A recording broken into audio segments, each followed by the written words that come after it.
Hello, चलिए प्रश्न को पढ़ते हैं। गैस के अणुगतिक सिद्धांत की परिकल्पनाएं लिखिए और सिद्ध कीजिए कि गैस के अणुओं की वर्ग माध्यमूल चाल गैस के परम ताप के वर्गमूल के अनुक्रमानुपाती होती है। अब इस प्रश्न को समझने के लिए सबसे पहले हम प्रश्न की मुख्य अवधारणा को समझेंगे।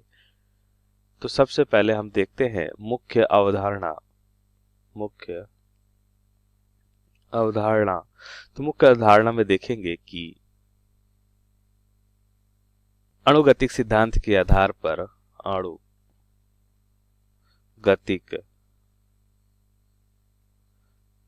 सिद्धांत के आधार पर अणुगतिक सिद्धांत के आधार पर गैस का जो दाब है जिसे हम P से लिखते हैं वो क्या होता है।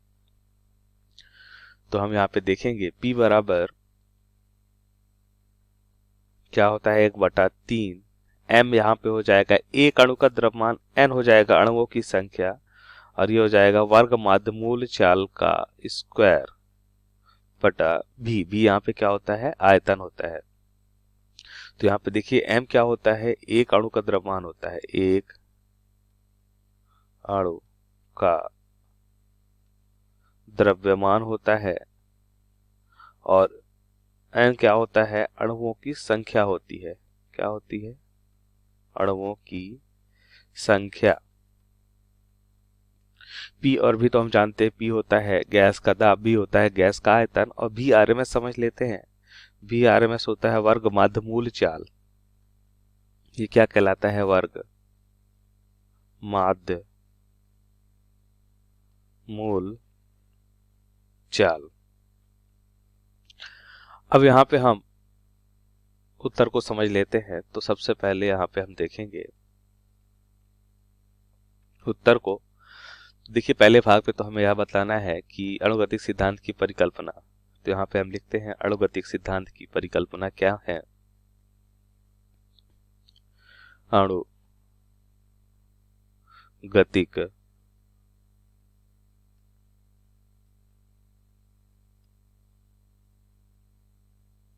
सिद्धांत की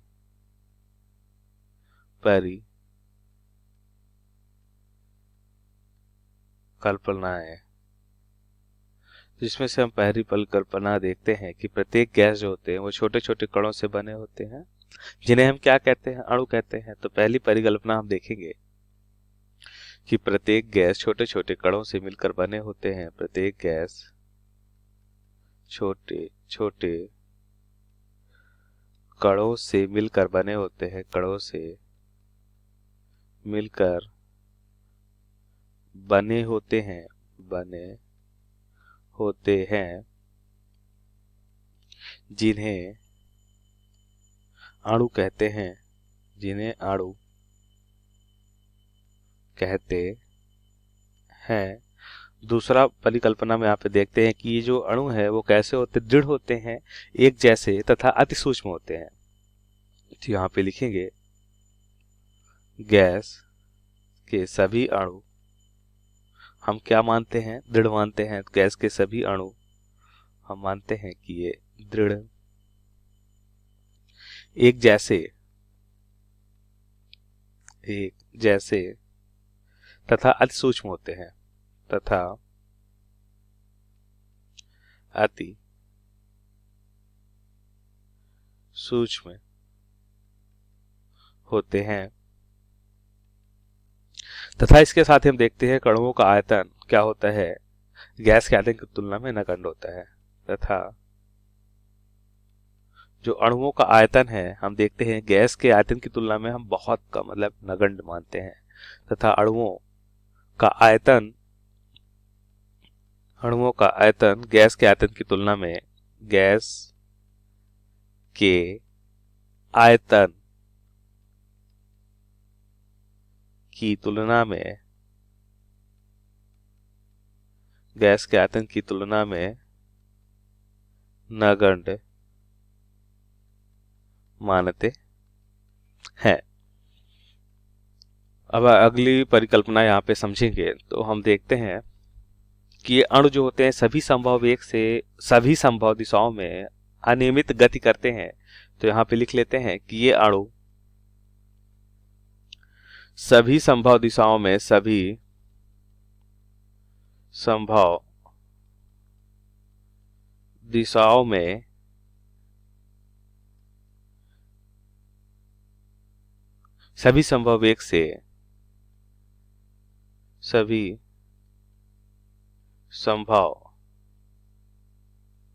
वेग से अनियमित गति करते हैं,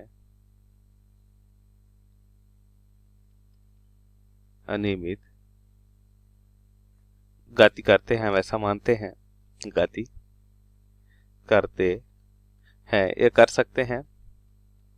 चौथा हम यहाँ पे देखते हैं कि अणुओं के मध्य जो टक्कर होती है वो कैसी होती है। अब ये क्या करते हैं, अगर सभी दिशाओं में गति कर रहे हैं तो अणुओं के मध्य टक्कर होगी, और ये टक्कर हम कैसा मानते हैं, प्रत्यास्थ मानते हैं। तो यहाँ पे लिखेंगे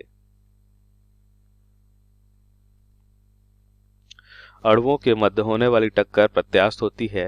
अणुओं के मध्य होने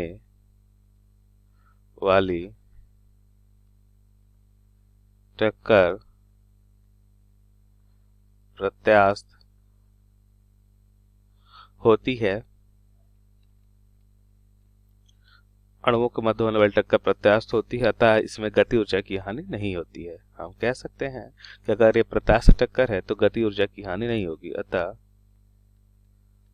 गति ऊर्जा की हानि नहीं होगी। और हम देखते हैं पांचवा कि गैस के अणुओं का जो वितरण होता है वो हम क्या मानते हैं, सभी जगह समान मानते हैं। मतलब यह है कि अगर गैस के अणु इस आयतन में है तो हम ये मानेंगे सभी जगह एक समान। हम ऐसा नहीं मानते कि अणु एक ही जगह पे एकत्रित हो जाएंगे और बाकी जगह पे खाली रहेगा, ऐसा नहीं होता है। गैस के अणुओं का वितरण हम मानते हैं सभी जगह समान रहता है। यहाँ पे लिखेंगे गैस के अणुओं का वितरण, गैस के अणुओं का वितरण, गैस के अणुओं का वितरण सभी जगह समान रहता है, सभी जगह समान रहता है। अब हम देखते हैं अगली अवधारणा कि गैस के अणुओं के मध्य हम मानते हैं अंतरणु बल और गुरुत्वाकर्षण बल का मान नगण्य होता है। तो यह हमारी अगली अवधारणा है कि गैस के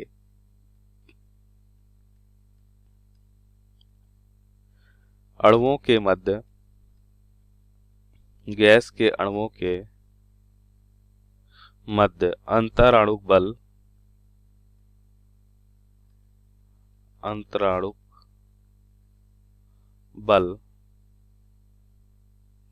तथा गुरुत्वाकर्षण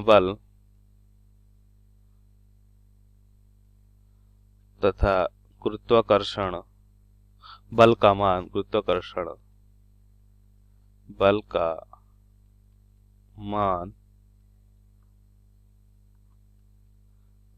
नगण्य होता है। अब हम देखते हैं अगले भाग में हमें बताना है कि वर्ग माध्य मूल चाल परमताप के वर्गमूल के अनुक्रमानुपाती होता है। तो इस प्रश्न को समझने के लिए हम मुख्य अवधारणा में देखा हमने कि अनुगतिक सिद्धांत के आधार पर गैस का दाब क्या होता है, गैस का जो दाब है या गैस में दाब जो होता है, गैस में जो दाब है जिसे हम P से लिखते हैं, इसका सूत्र क्या होता है, ध्यान से देखिए। P बराबर होता है 1/3 एक अणु का द्रव्यमान, अणुओं की संख्या, वर्ग माध्य मूल चाल का स्क्वायर बटा क्या होता है, V होता है। तो क्या इसे हम ऐसा भी लिख सकते हैं, V को हम इधर लिख लें, PV बराबर 1/3 mn VRMS का स्क्वायर। अब आदर्श गैस समीकरण देखते हैं क्या होता है। तो यहाँ पे लिखेंगे हम आदर्श गैस समीकरण। ये क्या होता है आदर्श गैस समीकरण? या होता है पीवी बराबर एनआरटी। क्या होता है? पीवी बराबर एनआरटी होता है। अब ध्यान से देखिए तो यहाँ पे अगर हम इसे मान लेते हैं समीकरण 1, इसे मान लेते हैं समीकरण 2, तो समीकरण 2 का मान 1 में रखने पर हमें क्या मिलेगा?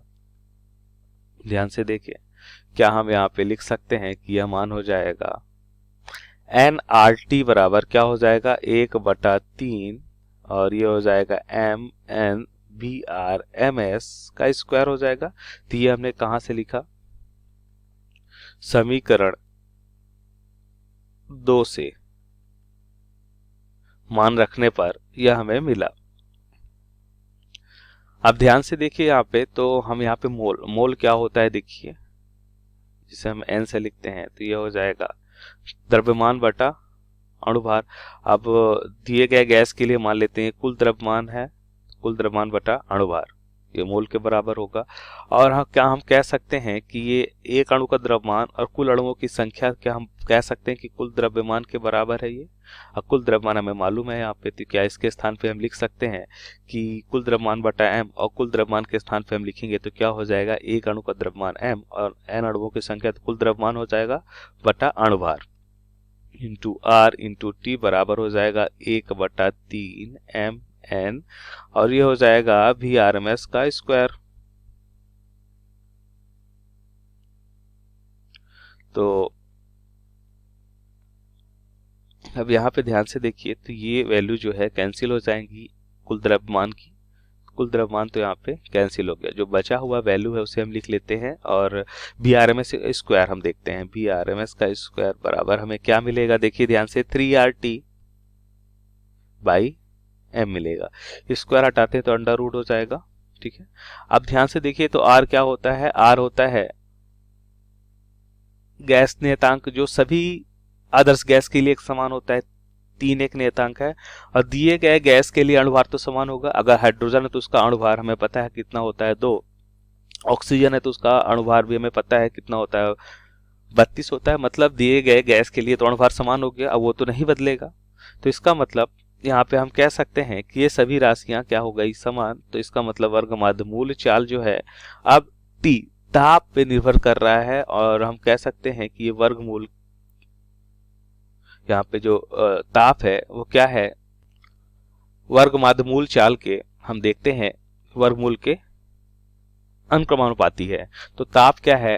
ताप यहाँ पे हम कह सकते हैं, या वर्गमाध्य मूल चाल ताप के वर्गमूल के अनुक्रमानुपाती है, और हमें यही सिद्ध करना था। तो दिए गए अवधारणा के आधार पर हमने सिद्ध कर लिया है।